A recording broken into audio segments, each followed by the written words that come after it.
Hi friends, నమస్తే. నేను మీ ప్రమీల. Welcome to Vantasagaram. వంటసాగరంలో ఇవాల్టి మన రెసిపీ అల్లం టీ.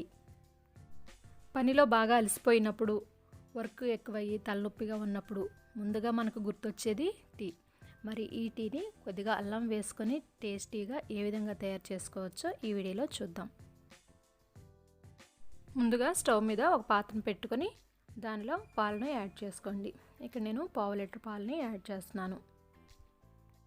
పాలు మరీ చిక్కగా ఉన్నాయి అనుకుంటే కొద్దిగా వాటర్ని యాడ్ చేసుకోండి. వాటర్ వద్దనుకునే వాళ్ళు వాటర్ని యాడ్ చేయకుండా స్కిప్ చేసేయండి. ఇప్పుడు దీనిలోకి 1/2 టీ స్పూన్ టీ పొడిని యాడ్ చేసుకోండి. అలాగే 2 టీ స్పూన్ల పంచదారను కూడా యాడ్ చేసుకోండి. స్వీట్ తక్కువగా కావాలనుకునేవారు 1 టీ స్పూన్ పంచదారని యాడ్ చేసుకోండి.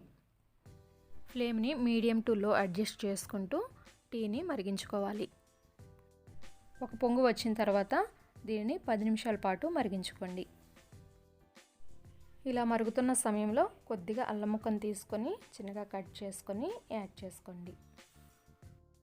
టీ ఇలా మరుగుతున్నప్పుడు ఒక లోతు గరిటెని తీసుకొని టీలో ముంచి టీ తీసుకొని పైకి కిందికి తెరలగొడుతూ ఉండాలి.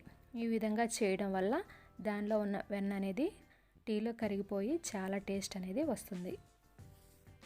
ఈ విధంగా 1 నిమిషం పాటు టీని కలుపుకొని ఇప్పుడు ఒక కప్పులోకి టీని వడగట్టుకోండి. అంతేనండి, ఎంతో రుచిగా ఉన్న అల్లం టీ రెడీ. ఫ్రెండ్స్, ఈ రెసిపీ మీకు నచ్చినట్లయితే కంపల్సరీ లైక్ చేసి మీ ఫ్రెండ్స్ కూడా షేర్ చేయండి. ఇటువంటి మరిన్ని టేస్టీ రెసిపీస్ కోసం మన ఛానల్ని సబ్స్క్రైబ్ చేసుకోవడం అసలు మర్చిపోకండి. Thanks for watching.